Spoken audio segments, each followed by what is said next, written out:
4.5 billion years ago, the gradually unfolding story of our planet Earth began.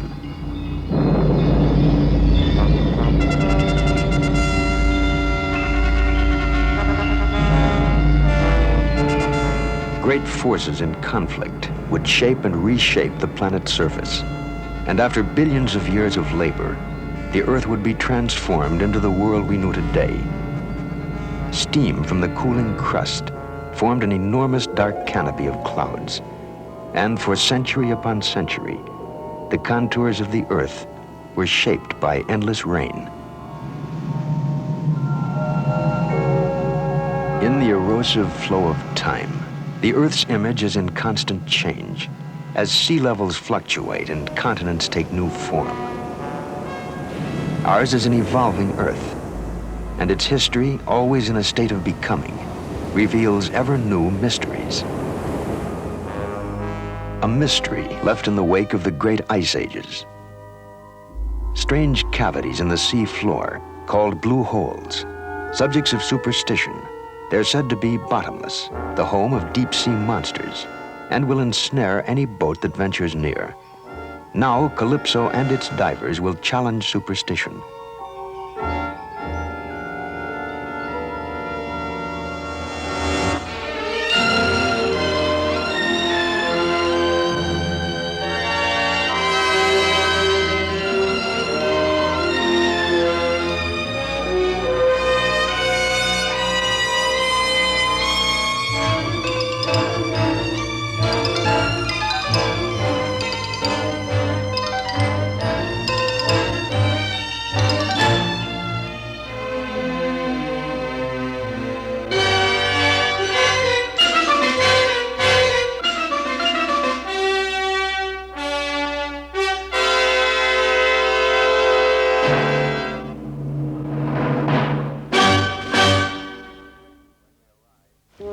It is late spring when we arrive near Lighthouse Island in the Caribbean. The flag on our bridge honors British Honduras. Within its territorial waters is one of the longest coral reefs in the world. It makes me wonder. To reach one of nature's strangest geological phenomena, located almost in its center, I must find a way to take Calypso 7 miles across this hazardous stable reef. We would need the whole arsenal of Calypso's diving gear to probe the mystery of this deep blue cavern in the floor of the sea.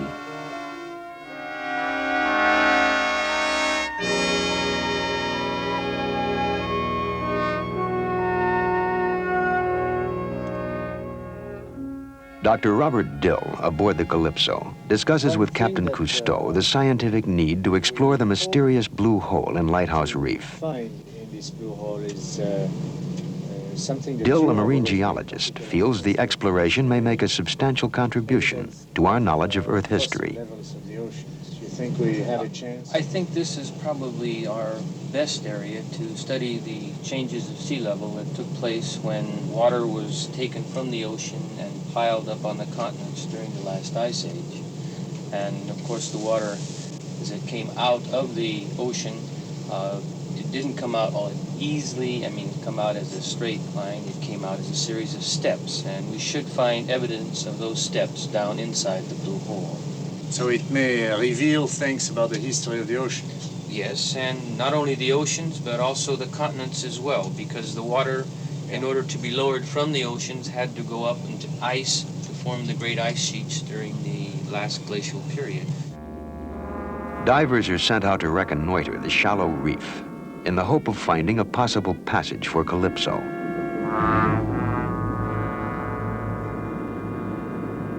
They find the reef often barely submerged. Clusters of coral, staghorns, and elkhorns stretch ominously to the surface. To find a safe channel for a vessel the size of Calypso will be a difficult task. Viens mouiller la bouée.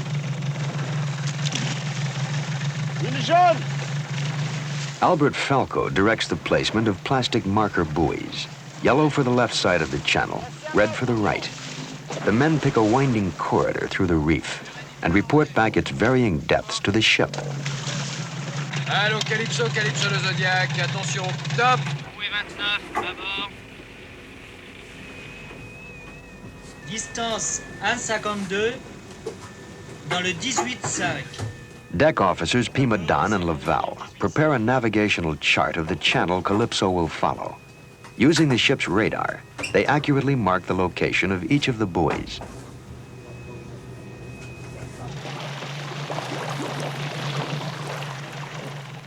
Marking of the 7-mile passage will take 2 full days.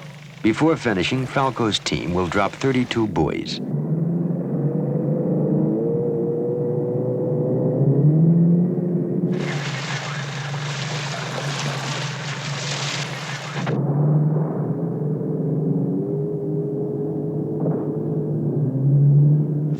Néanmoins, il semble que ce soit faisable, hein, Jean-Paul. The channel's been charted, and with Jean-Paul Bassager, Calypso's skipper, Cousteau discusses the proposed route.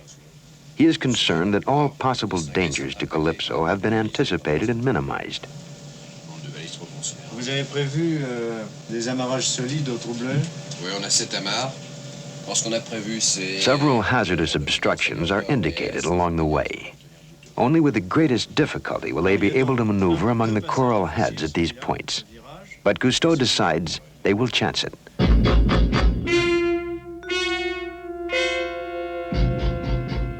2 small boats sprint ahead of Calypso to warn of undetected mid-channel obstructions.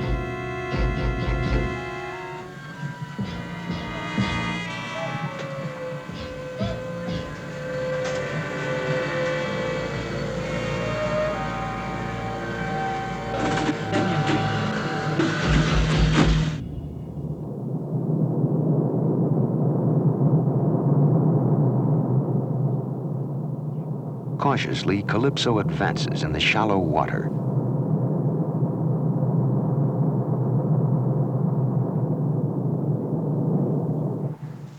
From the observation chamber, the beginning of the trip looks encouraging.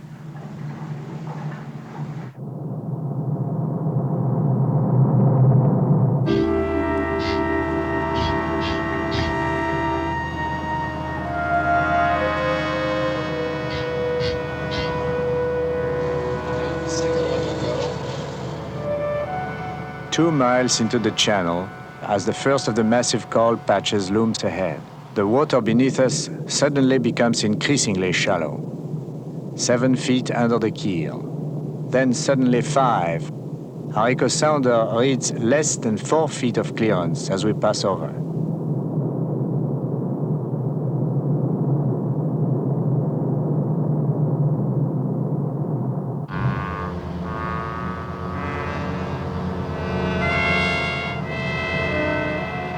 Bassager receives a signal from the small boats that there are even higher hurdles to cross. Jean-Marie, aussitôt que tu as fini. The observation chamber is now too dangerous to occupy. A television camera is installed.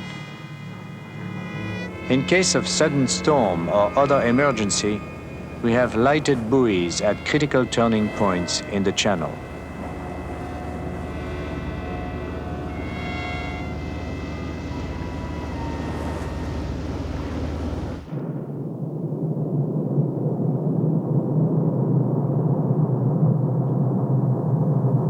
The dark patches of coral are plainly visible. I grow increasingly worried. The channel is narrowing and becoming even more shallow. Alors, on est obligé de serrer à droite avec le vent. Alors, tu vois la bouée. Alors, je vais voir comment la caméra de télévision. Qu'est-ce que ça donne à la télé? Pour le moment, rien, mais... Ah, Our TV camera below transmits a disturbing scene. André Laban concludes that we now have less than 2 feet of water under our keel. sous la quille. Ça paraît plus inquiétant de l'extérieur.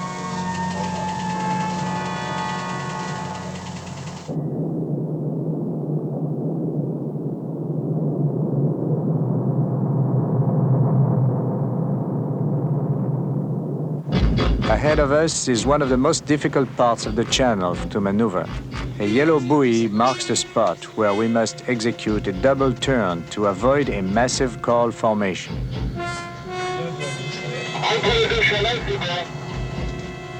Reçu. Tu passes entre deux rochers. D'accord. 3,50 m. I tell the bridge that we may be turning too wide. The water beneath us is getting more shallow.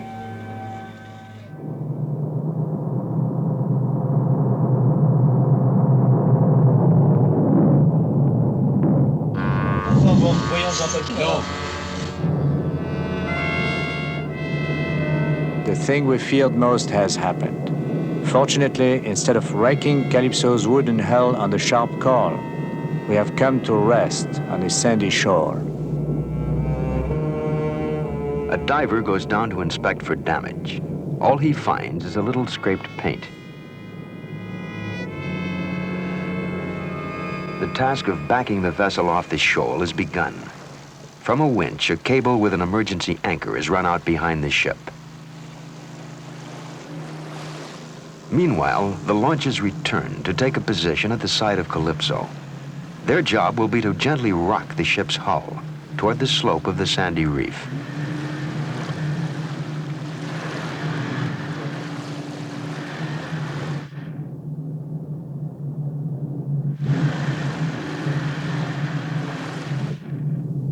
The combined effort of the thrusting outboards above, the pull on the anchor astern, and the thrust from Calypso's reversed propellers does the job.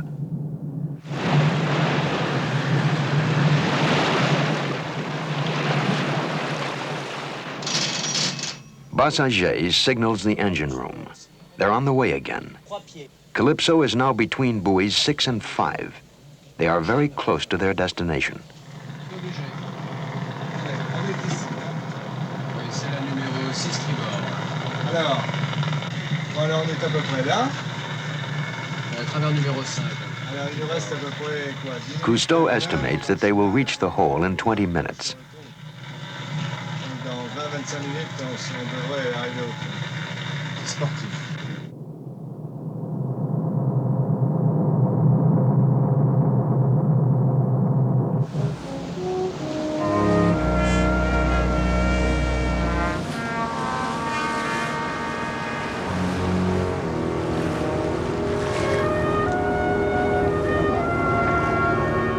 At last, a change in the color of the sea surface ahead indicates that the hazardous 7-mile journey across the reef is nearly behind. Tu m'indiques la position du bidon sur tribord. Now before us, betrayed by its indigo blue in an otherwise azure sea, is the magnificent blue hole itself. As we pass by its coral-encrusted rim, we find the pit dark and mysterious. To the eye, there is no bottom. Tales of sea monsters and doomed ships are soon forgotten in the exhilaration of having reached our goal. We have asked our beloved Calypso to do what no ship has done before, and she has obliged us.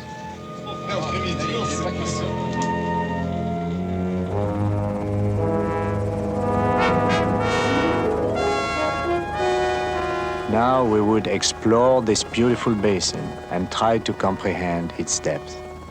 1,000 feet wide in diameter, the hole is encircled by a coral flange that would make it difficult to escape in the event of a storm.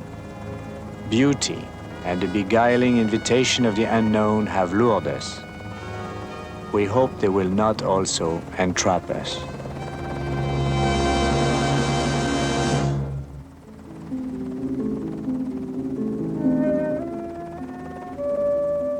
Calypso is moored near the edge of the Blue Hole in Lighthouse Reef. Positioned here, the ship can give direct overhead support to the divers, now preparing to descend.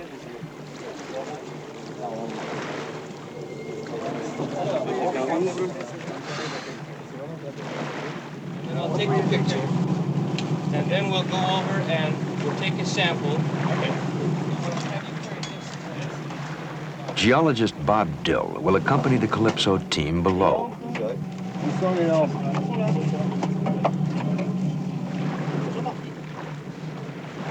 None of the divers know what they may find as the first full-scale exploration into one of nature's great phenomena gets underway.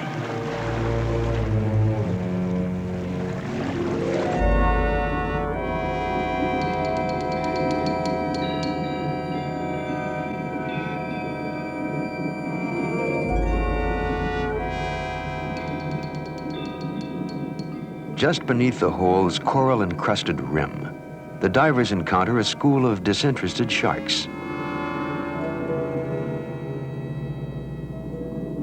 Continuing down, our divers probe along the face of the cliff. They find it pockmarked with numerous small caves. A giant sea worm is startled by our lights. Calcium carbonate debris constantly breaks away from the lip of the pit and falls past our divers. We begin to understand that this hole was once a vast cave, the ceiling of which has collapsed.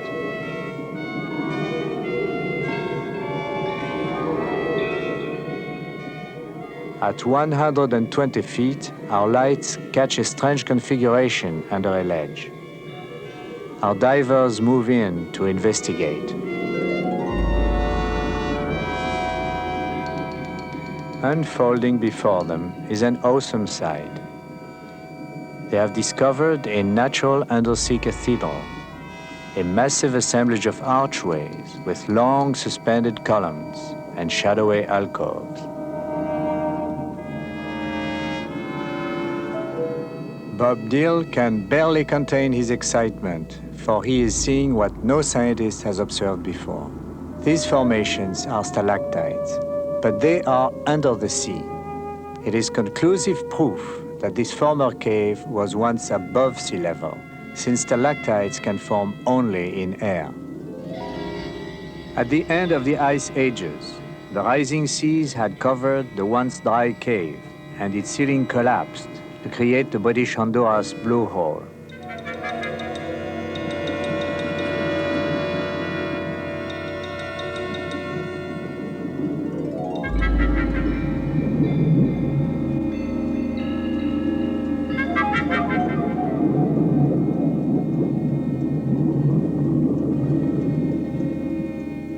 The divers make an important observation. Some of the stalactites are vertical, while others are tilted.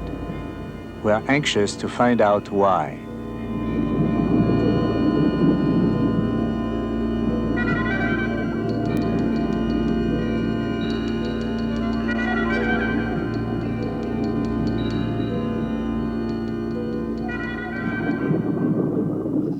The Calypso's 2 mini-subs are sent down to explore depths beyond the diver's capabilities. In the first, André Leban. Albert Falco pilots the second.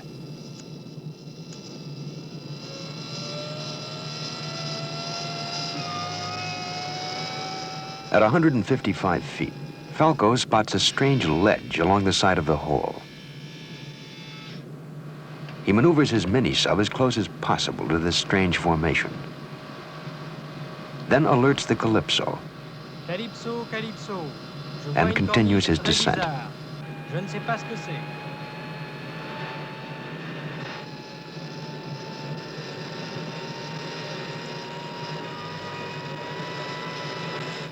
The ledge observed by Falco is now inspected by Bob Dill, too. It is an important find. It is evidence of a former sea level, even lower than the stalactite area they discovered above.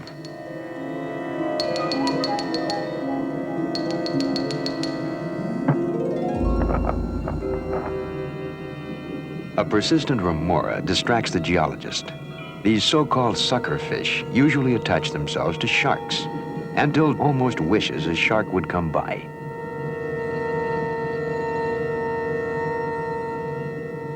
"50 feet above, the divers measure the stalactites. and the perplexing 15-degree tilt to some of the formations. Bob and I are led to wonder if some great cataclysm might have upset this region at one time. For our men discover not only tilted formations, but a stalactite broken off and fallen to the shelf below. Far above, diver Raymond Cole finds the point of origin of the broken stalactite, a scar on the cavern ceiling.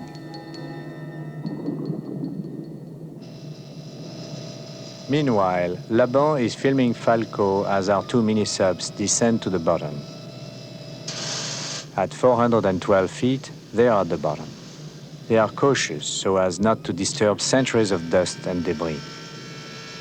Moving across the lunar-like plain of calcium carbonate, Falco is confronted by an overhang.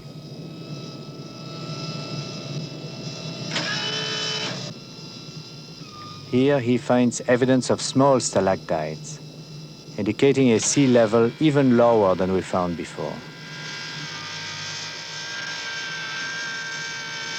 Falco and Laban now retreat from the bottom of the sunken cave.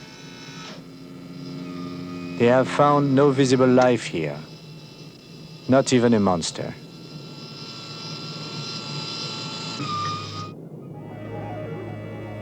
Now Calypso's winch and cables labor under the strain of a 3/4-ton prize. With the greatest of care, the broken stalactite is recovered from the shelf on which it was found below. It will be subject to scientific study by Dill and his geological associates in the United States. Still another recovered stalactite will be donated by Cousteau to the British Honduras Museum.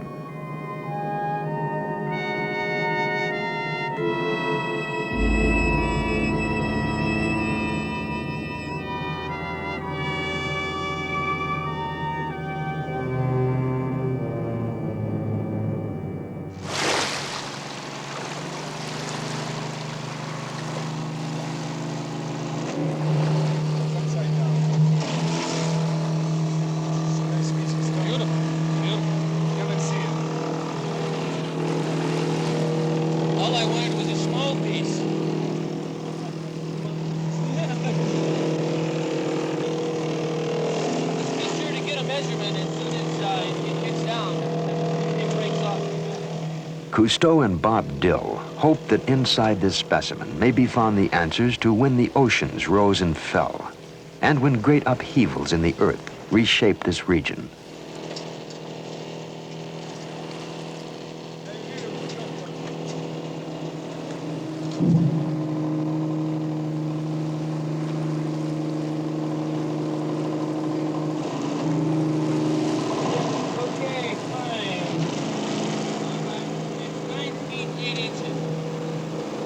After Cousteau delivers the stalactite to a lab for dating and study, Calypso will move to the Bahamas, 800 miles away, where even more unusual caves wait for only the most intrepid of divers to reveal their story. I have a maximum diameter here of 1 foot 5 inches about. It's a little irregular, but I think that's about close enough. Let's see, that would be 41 centimeters. Don't you taste it normally? It's not to see how it tastes, it's to see the size of the sediment. Yes, it's still the size. At the University of Miami's Marine Lab, Dr. Robert Ginsberg has cut the recovered stalactite both vertically and horizontally. The exciting thing we found are these flat-top layers of mud. Take a look. They contain marine fossils, all right. That's right, and they accumulated after the cave was flooded with seawater. And they were horizontal, like spirit levels at the time of accumulation. But now, notice that they have an angle of about 15 degrees with the long axis of the stalactite.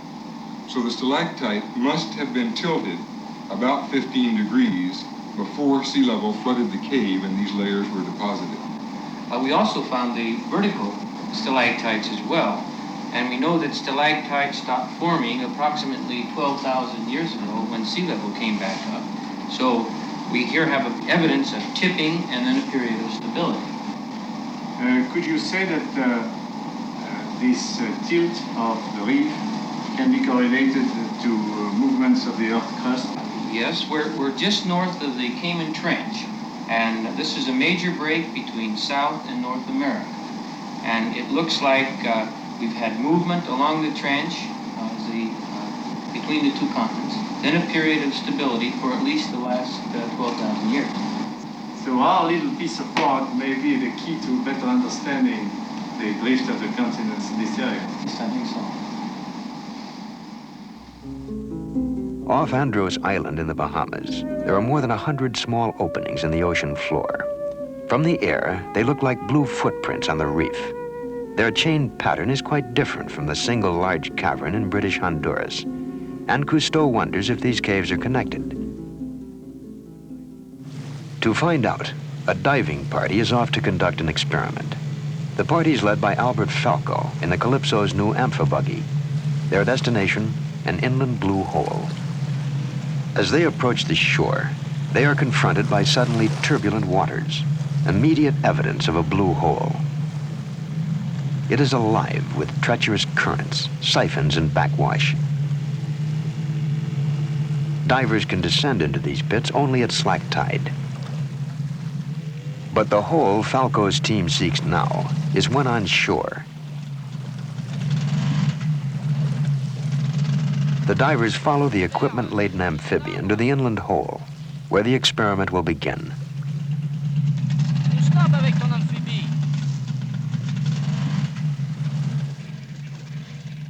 Seen from the air, the hole's deep blue color betrays its depth. To the men, approaching on the sharp limestone rock, it appears a shallow pond.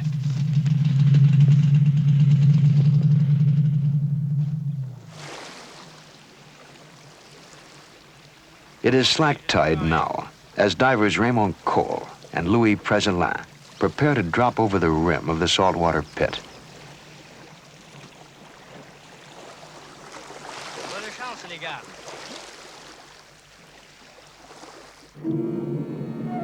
Entering a corridor, the men descend easily, but they can still feel a slight current working against them.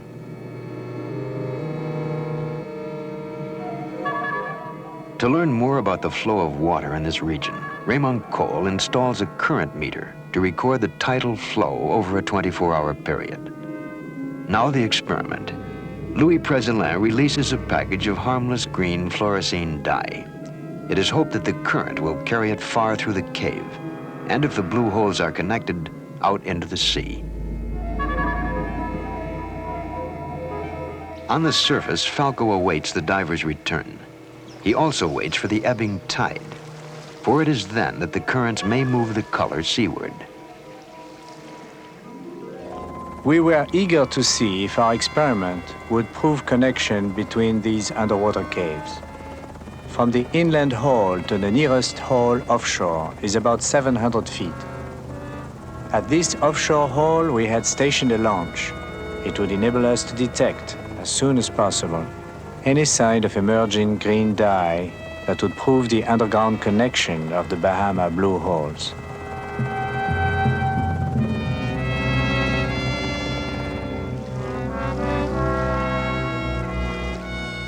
After 20 minutes, our efforts are rewarded.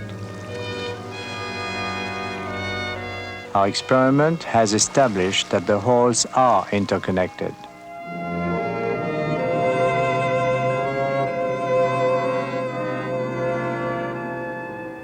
Soon the entire sea around us is awash with dye. We would repeat the experiment all across the reef to find out how extensive was this submerged tunnel system. And we would correlate our findings with the results of our current meter tests. We have about 3 times the amount of water coming out that went in. How can you explain that? It must mean that the tunnel network is much more complex than in the areas where we made our dives. Well, probably the entire Bahamas are a giant sponge. Exactly. We also noticed that the water going into the tunnels from the sea was not very clear. It was loaded with plankton and animal debris, and yet when it came out, it was crystal clear. Perhaps this packing of the coral reef can explain why many of the ancient reefs we see are loaded with petroleum. Well, we might be witnessing the initial development of a new oil field. Maybe. Now, in search for history-revealing stalactites here in the Bahamas, Calypso divers follow the underwater joint pattern that runs from one cave to another. And behold an extraordinary sight. These are common red snappers, but they are swimming upside down. The fish instinctively turn their backs to the light. Since in the cave light is reflected on the sandy bottom, the fish face the cave ceiling instead of its floor.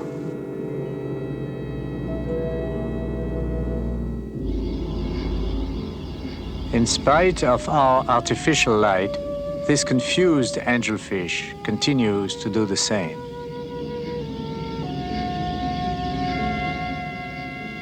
In their upside-down world beneath the ceiling, the fish are completely at home. But not so the divers. There is great danger when one dives in caves. In the sea, a ceiling of any kind may become a trap.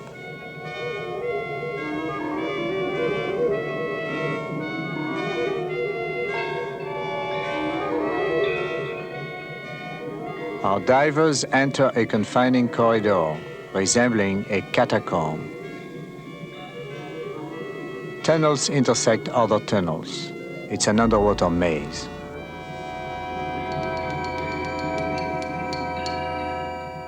Finally, our divers can go no further. It's too narrow to get through. They must go back. And still no sign of the stalactites we hope to find.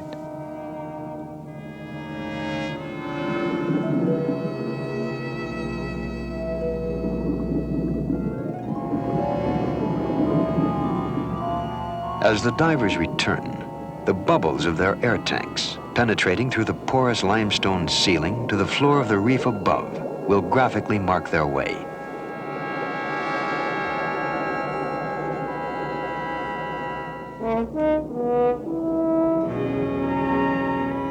Even in their departure, the men hope yet to make a discovery comparable to their previous find. But on their way up, through fissures, tunnels, and chimneys, although they continue to look for proof that this region was once above water, they will not discover a single stalactite.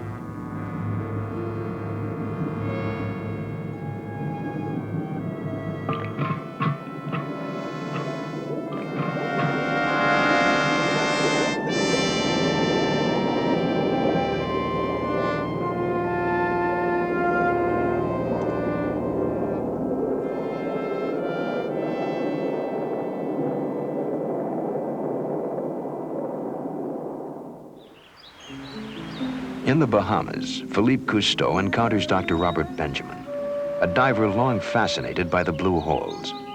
He claims he has a startling discovery to report to Captain Cousteau aboard the Calypso. Now this big stalactite grotto, which we call simply the grotto, we found in September. And in fact, I only saw it in September for a second. We were diving with two of my friends, and they are in front of me with the light. I'm with the camera always in the back. And we were at the end of the lifeline. I was holding on, and Tom was going on with the light. And I was just like on a stage, just first seat in a show. Tom was with the lights there, and I saw something green, stalactites. In the first moment, you know, it looks like they would be huge, maybe 100 feet high. But we couldn't get nearer to it. This is a tremendous pit. We discovered, in fact, almost by an accident. When we first were gone down, I had no feeling of, say, distance or size, and it looked to me like a Carlsbad Caverns. And only later, when we started to explore everything, we really realized the real thing. In any case, it is a tremendous cave, one of the greatest that I have ever been in. What Benjamin described, I must see for myself. It will mean one of the most difficult dives we've ever made, deep into the reef. In water too shallow for Calypso, we take the Zodiacs 1.5 miles to the spot Benjamin has indicated. The strong currents govern our plan. Exactly 10 minutes before the outgoing tide, we start the dive. Special high-intensity magnesium torches will help light our way. They will also enable my son Philippe, our cameraman, to film the inner recesses of the cave. For this exceptionally long dive, we carry extra-large tanks.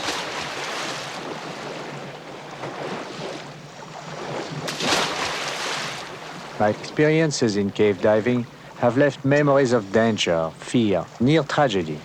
Now, as I begin this dive, my curiosity is mixed with strong apprehension.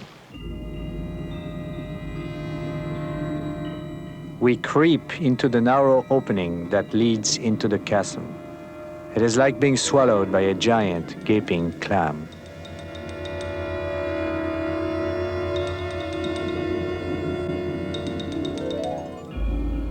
Everything has to work. Our equipment, our muscles, our hearts, our brains.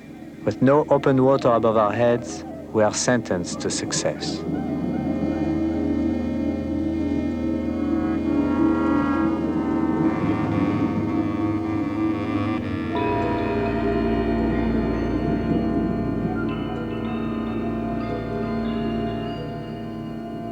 According to Benjamin, we must first head for a chimney-like shaft, down which we must descend vertically to a depth of 165 feet.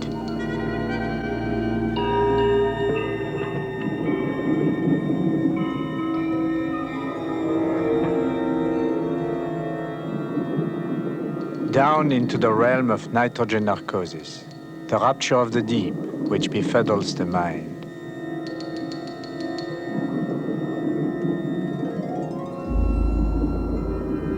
I grasp the line left behind by Benjamin. My head is buzzing and my ears ache, but I cannot slow down.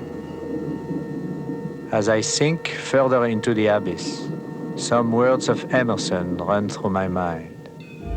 Under each deep, a lower deep opens. I find reassurance in the bubbles. In this gloomy underworld, they are symbols of life.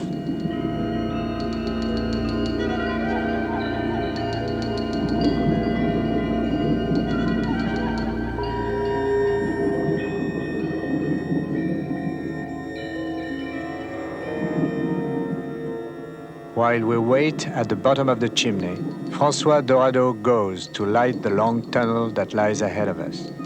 With his torches from another realm above, he recalls Prometheus, who stole fire from heaven and gave it to man.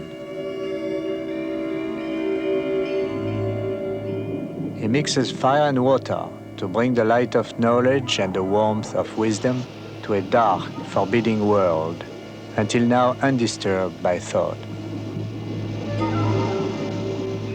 I strain to fight the narcosis and try to clear my head. My friends around me are mere shadows in this eternal night. When the passage is lighted, I signal we go.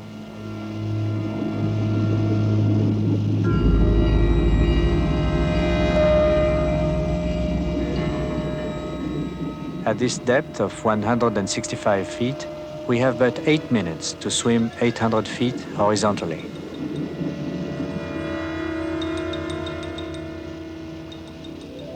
The ceiling above us is an ever-present reminder that we are trapped inside the earth. And under us, for most of the time, there is no floor, only black water of untold depths, a dark abyss into which we would sink hopelessly if we lost consciousness. In this oppressive darkness, I feel what fragile creatures we are, and desperately cling to the narrow, flickering beams of truth I know to be our lights.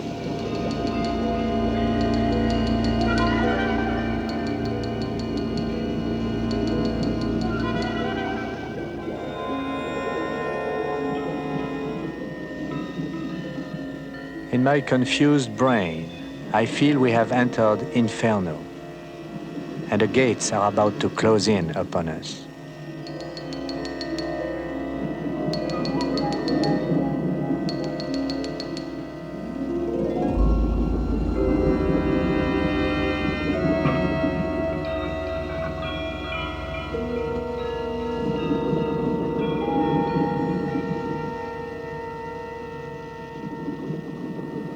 The long swim seems an eternity of effort. It is a race to beat the outgoing tide.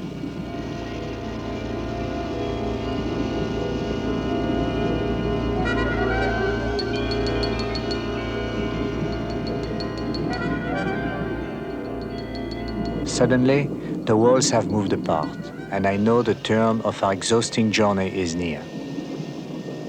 As I pause to light my torches, my heart is beating heavily, and I am breathing too fast. I try to control it. If I exhaust my air supply, I will be unable to swim back to the world above.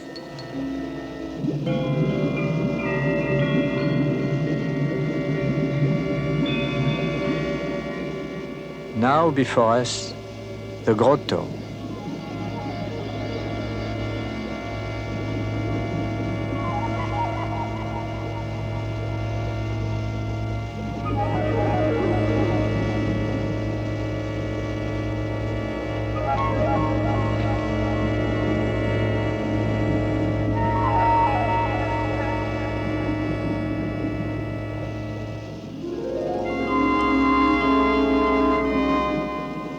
From the ceiling, hundreds of stalactites, witness to eons of darkness, hang.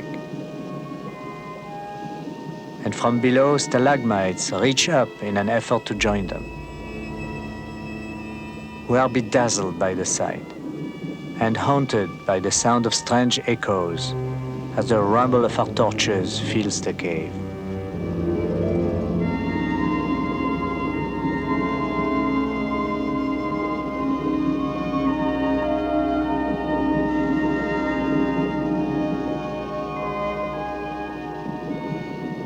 Formed by dripping water centuries ago, when sea level was lower and the cave was dry, the stalactites now tell their story. None of them here are tilted. Without any doubt, this area has been stable even before the great glaciers melted and the oceans rose to fill and cover this cave 12,000 years ago. We disperse in confusion. Our flares soon cloud the water with liquid smoke, and we lose a clear sense of where we are and what we are doing. We are in a trance, a dream, hypnotized, bewitched by the magic of the cave.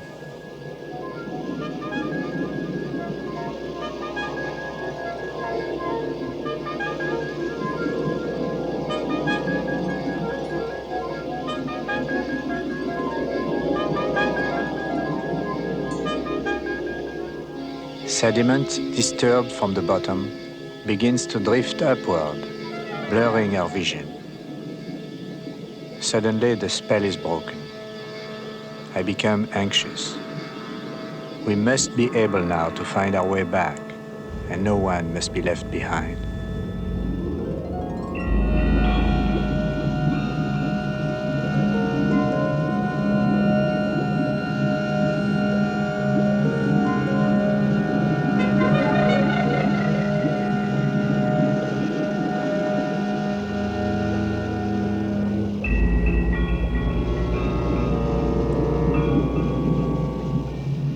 Near the exit, my flares burn out, and I am caught in darkness. Nervously, I search for the nylon guideline, the thread of life that will lead us out of this labyrinth. At last, I find a line, and we gather to make our departure.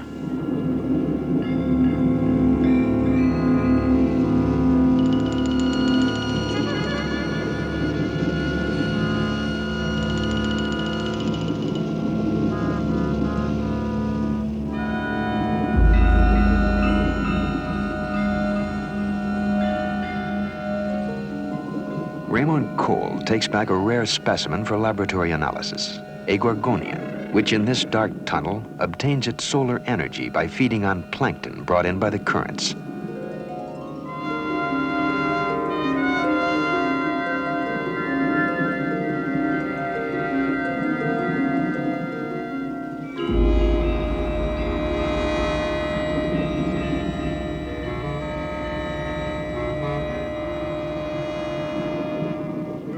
They are just on schedule, and the 800-foot horizontal journey back is made easier by an outgoing tide.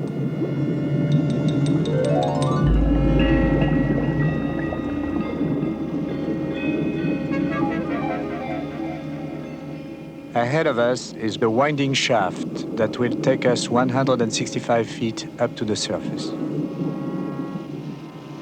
To avoid decompression accidents, our ascent is slow. Time for tedious decompression stops will total about an hour.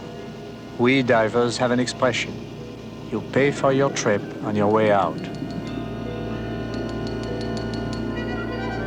Glimmer from above, like dawn, heralds the end of our phantasmic journey. Although we will carry with us forever the visions wondrous strange, pilfered from an alien realm, it is with relief that we enter once more the world of man.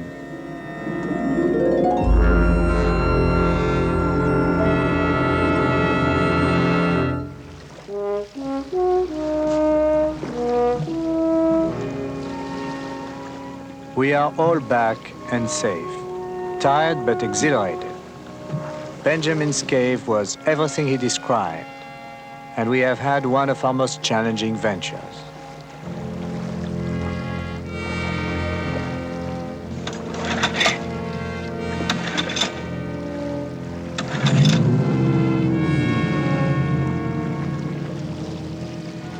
We have dived to the very limit of reasonable risk. Why? I could answer, we were trained, prepared and experienced, and we wanted to learn about the sunken caves. But also, man's curiosity is irresistible, and it is its own justification.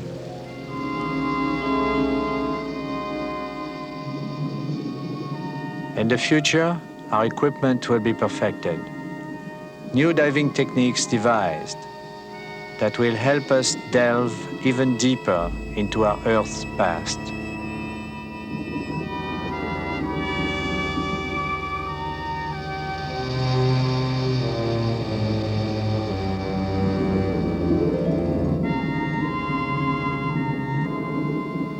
The planet Earth is our home.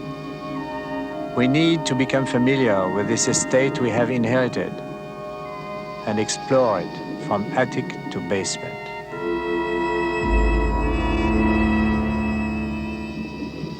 As the explorer pursues his curiosity, science follows, ever closer to the central mysteries of our Earth.